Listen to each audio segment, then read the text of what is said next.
Namaskar, I am Manoj Kumar. Welcome to in the program Press Meet. In this program, we cover press conference, media interaction, and a speech of the chief guest at the program. So, without spending so much time, let's go to the video. बस बच्चा पढ़ के गया है, बहुत अच्छी इसने performance की, डिजर्विंग बच्चा था, अपना बेस्ट दिया और हरियाणा जुडिशियल सर्विसेज जो अभी रिजल्ट आया है उसमें 51st रैंक इन्होंने स्कोर किया है। आगे मैं इनके लिए शुभकामनाएं देता हूँ कि बहुत अच्छे से इस जस्टिस की जो मंजिल है उसको बहुत अच्छे से अपनी ड्यूटीज़ को परफॉर्म करेंगे वहाँ पे। मेरा नाम महक है और मैं चंडीगढ़ में पली बड़ी हूँ। मैंने सारी अपनी एजुकेशन भी चंडीगढ़ से ही करी है और UILS पंजाब यूनिवर्सिटी से मैंने अपनी लॉ की पढ़ाई करी। और जैसे 10th स्टैंडर्ड में मैंने डिसाइड कर लिया था कि बनना है तो जज ही बनना है और कुछ नहीं बनना है, तो तभी से ही उसकी तरफ प्रयास किए और सर को ज्वाइन किया मेंस टेस्ट सीरीज़ के लिए, इंटरव्यू प्रिपरेशन के लिए। एंड फॉर्चुनेटली सर की मेरी अपनी मेहनत और आज उसका मुझे ये रिजल्ट मिला है कि मैंने Haryana civil services judicial branch जो है 51 रैंक से क्लियर किया है। फैमिली में मेरे फादर हैं, तो उन्होंने 23 इयर्स डिस्ट्रिक्ट कोर्ट चंडीगढ़ में प्रैक्टिस करी। उसके साथ साथ वो हायर जुडिशियल सर्विसेज की प्रैक्टिस प्रिपरेशन कर रहे थे, बट हरियाणा पंजाब में उन्होंने कुछ अटेम्प्ट दिए बट उनका नहीं हो पाया। तो उस टाइम ऐसी इंस्पिरेशन उनसे मिली, कुछ गाइडेंस उनसे मिली, तो घर में ऐसा माहौल था कि मैंने भी डिसाइड किया कि मैं भी हरियाणा पंजाब के लिए प्रिपेयर करूँगी। फॉर्चुनेटली सर मेरे जो फादर हैं उनका बिहार में सिलेक्शन हो गया in 2018 and he is additional district and session judge there। हाँ जी, मेरा फर्स्ट अटेम्प्ट। तैयारी मैंने अपनी 4th ईयर में ही स्टार्ट कर दी थी ताकि मेरे को एक लंबा टाइम स्पैन मिल सके अपनी तैयारी करने के लिए, 2-2.5 साल। और उस तैयारी में लेक्चर्स लगाए, नोट्स बनाए, शॉर्ट नोट्स बनाए, लॉन्ग नोट्स बनाए, कंसिस्टेंसी रखी, रिविजन करी ताकि वो 2-2.5 साल मेरी मोटिवेशन कम ना हो, मैं कंसिस्टेंट रहूँ अपने एफर्ट्स के लिए। और सर के पास ज्वाइन करा। सर ने मेंस आंसर राइटिंग एक बहुत बड़ा चैलेंज होता है बिकॉज प्री निकल जाता है हमारा बेयर एक्ट्स को रिवाइज करके, बेयर एक्ट्स को पढ़ के, बट मेंस में आपको बहुत ब्यूटीफुली लिखना होता है, अपने आप को एक्सप्रेस करना होता है और ऐसी प्रेजेंटेशन करनी होती है कि आप अपने आंसर शीट को जो है वो दूसरे से अलग दिखा सकें, आप उसमें जजमेंट्स डालें। तो वो सब कुछ सर ने सिखाया। सर ने बताया सबसे पहले तो कि टाइम मैनेजमेंट की क्या वैल्यू है, बिकॉज पेपर पूरा करना ही बहुत बड़ा चैलेंज रहता है। पेपर बहुत लेंदी होता है, बहुत कम टाइम होता है और बट कॉन्टिन्यूसली मॉक टेस्ट दे के, टेस्ट सीरीज सर के पास करके तो एक आदत हो गई थी, हाथ वैसे ही चलने लग गया था। तो अल्टीमेटली जो मेरा एग्ज़ाम था on the day of examination, मैं अपना पेपर जो है वो कंप्लीट करा और अपनी सेटिस्फैक्शन मुझे थी कि हाँ मैंने जैसे मैं यहाँ लिख के गई थी, जैसे सर ने मुझे जो फीडबैक्स दिए थे, मैम ने जो फीडबैक्स दिए थे, वो सब कुछ मैं वहाँ पे इम्प्लीमेंट करके आई हूँ। तो इस ऐसे मैंने अपना मेंस करा तो मेंस मेरा क्लियर हो गया।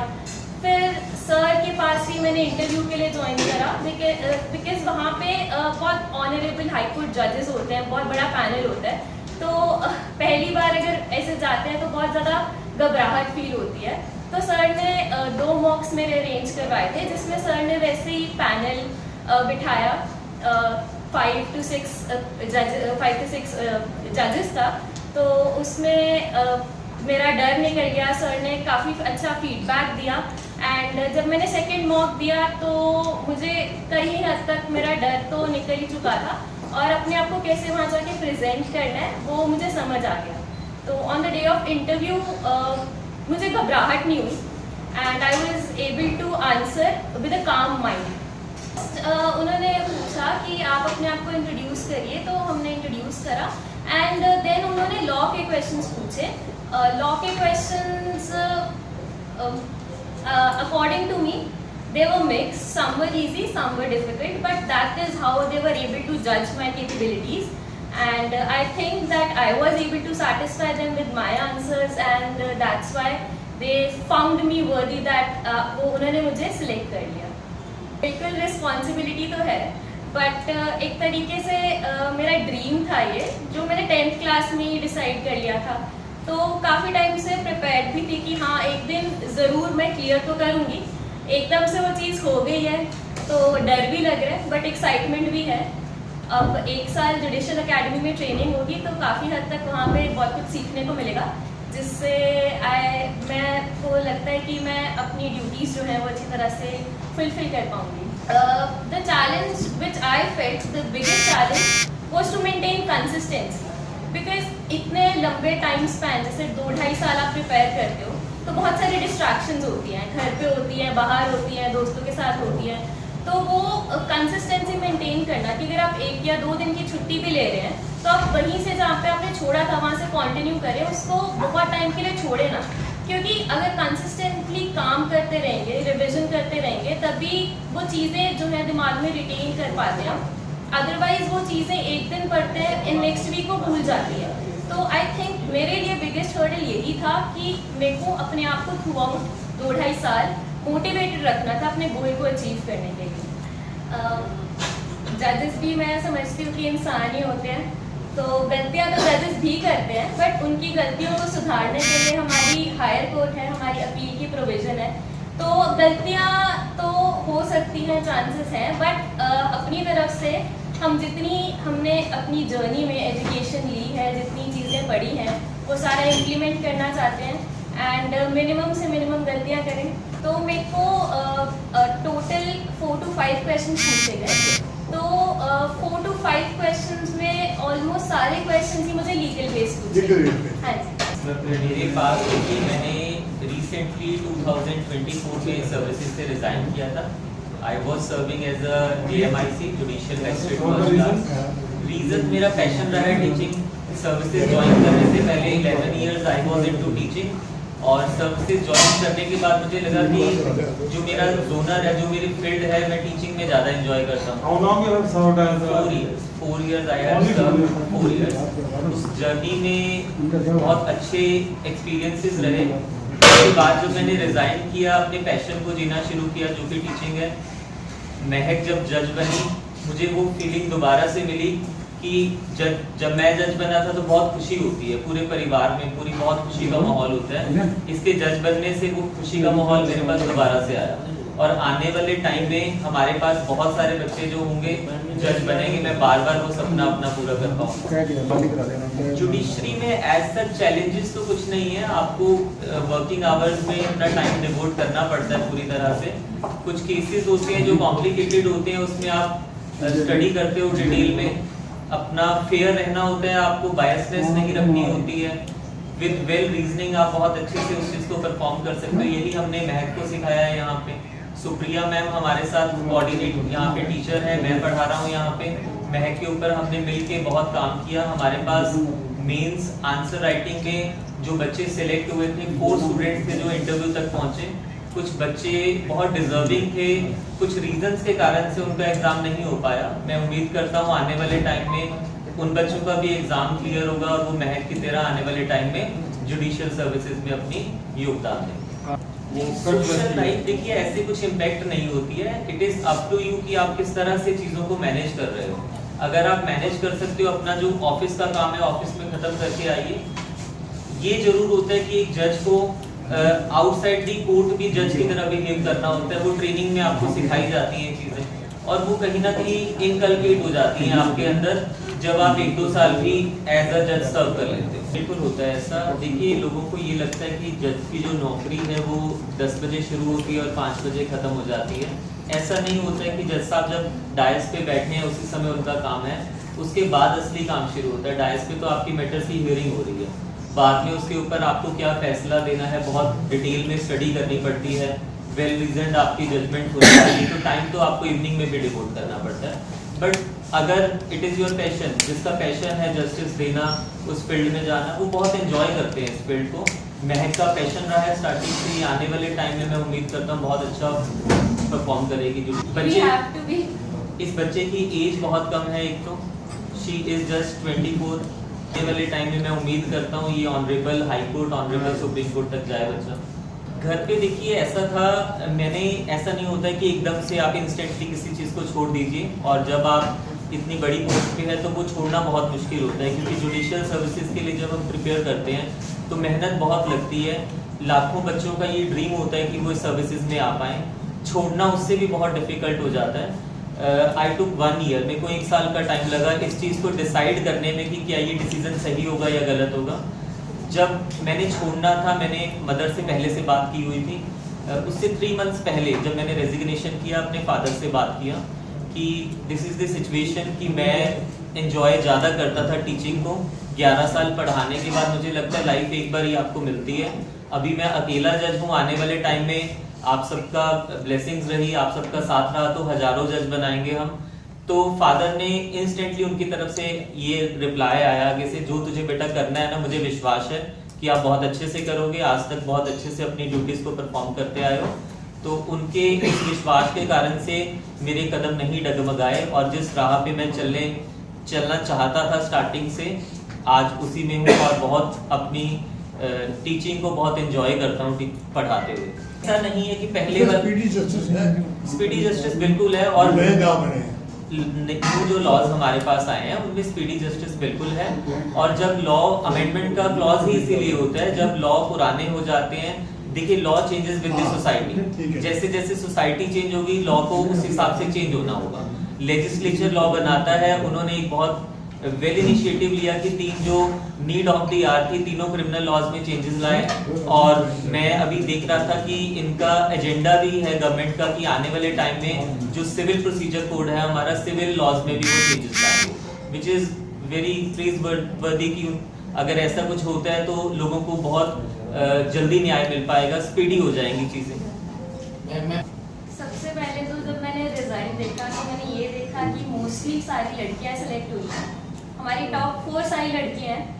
तो ये देख के बहुत खुशी होती है, क्योंकि जो लड़कियां हैं वो अपना ज़्यादा इस चीज़ को टाइम दे पा रही हैं, ज़्यादा अच्छे से मेहनत कर रही है। मैं ये नहीं कह रही कि लड़के नहीं कर रहे हैं, बट लड़कियां भी बहुत आगे निकल रही हैं। और पर्सनली मेरे घर में मेरे एजुकेटर्स, मेंटर्स, उन्होंने बहुत सपोर्ट किया है, बिकॉज आपकी मोटिवेशन कभी रहती है कभी चली जाती है, बट वो as a person, as a human, not as a girl. तो उस चीज़ की वजह से, उस सपोर्ट की वजह से मुझे कभी ऐसा नहीं लगा कि एज अ गर्ल मुझे पीछे हट जाना चाहिए। फैमिली में कोई जज नहीं था। मैंने बेसिकली देखिए, जब मैंने प्रिपरेशन स्टार्ट किया तो मेरे पास कोई मेंटोर नहीं था, गाइड करने वाला नहीं था कि किस तरह से प्रिपरेशन करनी है। सेल्फ स्टडी से मैंने मेहनत किया। उस जर्नी में टाइम बहुत लगा क्योंकि गाइड करने वाला कोई नहीं था। और when I was into services, तब मैंने ये चीज़ रियलाइज़ किया कि आज भी बहुत से ऐसे एस्पिरेंट्स हैं जिनके पास जो सही मेंटोर है, जो उनका मार्गदर्शन कर पाए, वो नहीं मिल पाता है। तो this is the another reason कि मुझे लगा कि अगर मैं उस फील्ड में जाता हूँ तो मैं बहुत अच्छे से परफॉर्म कर सकता हूँ और आने वाले टाइम में जुडिशरी में बहुत बच्चों को सिलेक्शन में मदद कर सकता हूँ। बेसिकली देखिए, मेहनत बच्चे की होती है, टीचर सिर्फ एक आपको रास्ता दिखा सकता है कि किस ट्रैक पे आपको चलना है। अल्टीमेट इट इज़ क्रेडिट तो बच्चे को ही जाता है, बच्चा मेहनत करता होता है। बिल्कुल हमारे पास देखिए, एक ना मेरी एक टेंडेंसी है, मैंने कहीं पे पढ़ा था किसी एक बुक को पढ़ते हुए कि हमें पता है कि हम we all are human beings, हमारी एक टेंडेंसी होती है जो चीज़ हमें फ्री में मिलती है ना, हम उसकी बेसिकली कदर नहीं करते हैं, ऐसा होता है। और जो ये जुडिशरी का पाथ है, it is very long journey. आप जैसे फॉर एग्जांपल अगर हम कोई मूवी देखने भी जाते हैं किसी थिएटर में, मूवी अच्छी नहीं है बट हमने पैसे दिए हुए हैं टिकट के, तो हम पूरी देख के आते हैं। बट अगर पैसा नहीं खर्चा होगा तो हम बाहर आ जाएंगे, क्योंकि फ्री वाली चीज़ की वैल्यू नहीं हो पाती है। बट फिर भी ऐसा होता है कि जो कुछ बच्चे नीडी हैं उनके लिए ऑलवेज ओपन है। अगर वो कुछ ऐसा बताते हैं कि हमें प्रूव करते हैं कि सच में उनको फाइनेंशियल कंस्ट्रेंट्स है और उसको अफोर्ड नहीं कर पाते, तो ये तो स्टार्टिंग से ही है कि हम उनको फ्री ऑफ कॉस्ट भी पढ़ाने के लिए रेडी, और मेरे पास आ रहे हैं। बाहर से भी होते हैं बच्चे, बट नो डाउट कि हमारी होम स्टेट हो जाती है, तो बच्चा जो चंडीगढ़ का बच्चा है या पंजाब हरियाणा का बच्चा है, वो स्पेसिफिकली पंजाब या हरियाणा जुडिशियल सर्विसेज के लिए प्रिपरेशन करता है। कुरुक्षेत्र भी है, सीयू भी है, और ज़्यादातर मैं देख रहा हूँ दिल्ली के ऊपर टेंडेंसी ज़्यादा रहती है। दिल्ली में ज़्यादा वो सिविल ऐसा सर्विसेज भी और ऐसा हो जाता है, जैसे फॉर एग्जांपल बच्चा है सोनीपत से, उसको दिल्ली नज़दीक पड़ता है, तो दिल्ली जुडिशियल सर्विसेज में ये बेनिफिट हो जाता है बच्चों को कि थ्रू आउट ट्रांसफ़र होगी भी तो दिल्ली कितना सा छोटा सा दिल्ली है, तो थ्रू आउट वो दिल्ली में ही रहेंगे, तो वो उनकी प्रेफरेंस बन जाती है दिल्ली स्पेसिस पे कि उनका होम टाउन भी वहाँ से पास हो जाएगा, क्योंकि दिस इज़ नेचुरल कि लोग इस चीज़ को कंसिडर करते हैं। बट ऐसा नहीं है कि हरियाणा के लिए वो प्रिपेयर नहीं करते, बच्चे हर स्टेट के लिए प्रिपेयर करते हैं। मेरे पास आज जितने भी बच्चे हैं उनको यही मेरा, इवन जो एस्पिरेंट्स मेरे पास नहीं भी है उनको यही मेरा मैसेज है कि आप कभी भी एक स्टेट स्पेसिफिक मत रहा कीजिए, क्योंकि फॉर एग्जांपल अभी हरियाणा की वैकेंसीज आई हैं, नेक्स्ट वैकेंसीज कब आएंगी, 1.5 ईयर या 2 ईयर्स के बाद वैकेंसीज आती है, तब तक आप क्या करोगे? उस लेवल तक आपको फ्रस्ट्रेशन आनी शुरू हो जाएगी, बहुत से फाइनेंशियल कंस्ट्रेंट्स आने शुरू हो जाते हैं। बच्चा अगर हर स्टेट में एग्जाम देगा, किसी भी स्टेट में सिलेक्ट हो जाता है, तो अपनी होम स्टेट में तो वापस आ सकता है, वो बाद में उस स्टेट का एग्जाम दे के वापस आ सकता है। बट बेटर है कि हर स्टेट का एग्जाम दीजिए, हर स्टेट के लिए प्रिपेयर कीजिए। ऐसा होता है कि हर तरह का एक स्टूडेंट होता है, एक बच्चा ऐसा होता है कि जिसको वो चीज़ करने में, सपोज कोई एक टॉपिक वो कर रहा है, उसको करने में उसको 3 घंटे लग जाएंगे। एक बच्चा ऐसा भी होता है वो उसी चीज़ को 1 घंटे में कर पाता है, क्योंकि जो बेस उसका बना हुआ है वो बहुत स्ट्रॉन्ग है, स्टार्टिंग से जो जिस स्कूलिंग से वो पढ़ा है, ये चीज़ें बहुत मैटर करती होती हैं। अगर बच्चे को अपनी क्षमताएं, अपना जो कैलिबर है वो उसको पहले पहचानना चाहिए। अगर उस बच्चे को लगता है कि हाँ मैं जुडिशरी बहुत अच्छे से कर सकता हूँ, किसी से गाइडेंस ले, जो उनके टीचर्स हैं उनसे गाइडेंस लेनी चाहिए कि क्या मैं ये बहुत अच्छे से परफॉर्म कर सकता हूँ। प्रेपरेशन जुडिशरी के लिए कीजिए आप, फिर उसके बाद बेशक एपीओ के पेपर दीजिए, बेशक लॉ ऑफिसर के एग्जाम्स दीजिए, क्योंकि सिलेबस तो ऑलमोस्ट सेम होता है। तो ये नहीं है कि सिर्फ जुडिशरी ही करना है, एग्जाम आपको हर फील्ड में देना है। इसी प्रिपरेशन की वो सारा कवर हो जाता है। 70-60% सेम सिलेबस होता है, लॉ तो सेम रहेंगे, कानून चेंज नहीं होता है, तो वो बेनिफिट वहाँ पे भी मिल जाता है। तो जैसे मैंने 2-2.5 साल पहले ही अपनी प्रिपरेशन स्टार्ट कर दी थी, तो मेजर चैलेंज तो यही रहता है कि आपको थ्रू आउट मोटिवेटेड रहना, बिकॉज मैंने काफ़ी लोग देखे हैं, मैंने जानने पहचानने वाले वो बीच में छोड़ देते हैं बिकॉज कहीं मोटिवेशन नहीं रहती है, या इतना ज़्यादा पढ़ नहीं पाते, रिविजन नहीं कर पाते, कंसिस्टेंसी नहीं दे पाते हैं। तो सबसे ज़्यादा चैलेंज तो यही रहता है कि आप थ्रू आउट मोटिवेटेड रहें, कंसिस्टेंट रहें एंड रिविजन करते रहें। अगर आप छुट्टी ले रहे हैं तो 1 दिन छुट्टी ले, 2 दिन छुट्टी ले, उसके बाद दोबारा अपना जो पढ़ना है वो स्टार्ट कर दें, क्योंकि बहुत सारी डिस्ट्रैक्शंस होती हैं, कॉलेज होता है एंड दोस्त होते हैं, सोशल इवेंट्स होते हैं, तो कुछ डिस्टेंस बना के रखना होता है अपने, ताकि आप अपनी पढ़ाई को ज़्यादा टाइम दे सकें। न्यू कमर्स के लिए मेरा यही मैसेज है कि आप जितनी जल्दी हो सके उतनी जल्दी तैयारी स्टार्ट करें, 4th year 3rd year, because उससे एक बहुत लंबा टाइम स्पैन मिल जाता है आपको अपने सारे लॉज प्रिपेयर करने के लिए। नॉट ओनली जो इम्पॉर्टेंट लॉज है, बट सारे A to Z जितने भी लॉज आपके काम आएंगे, चाहे आपको एज ए जज काम आएंगे या एज अ स्टूडेंट आपको एज एन एस्पिरेंट काम आएंगे, वो प्रिपेयर करने के लिए काफ़ी लंबा टाइम स्पैन मिल जाता है। और उस टाइम स्पैन में मोटिवेटेड रहना, कंसिस्टेंटली रिविजन करते रहना सबसे बड़ी यही एक मैसेज है, ताकि वो अपना जो जर्नी है उसको to the fruition they can complete. मेरा कुछ ऐसा अभी माइंड में नहीं आया है कि मैं इसकी ब्रांचेस ओपन करूं या किसी और शहर में जाके ओपन करूं।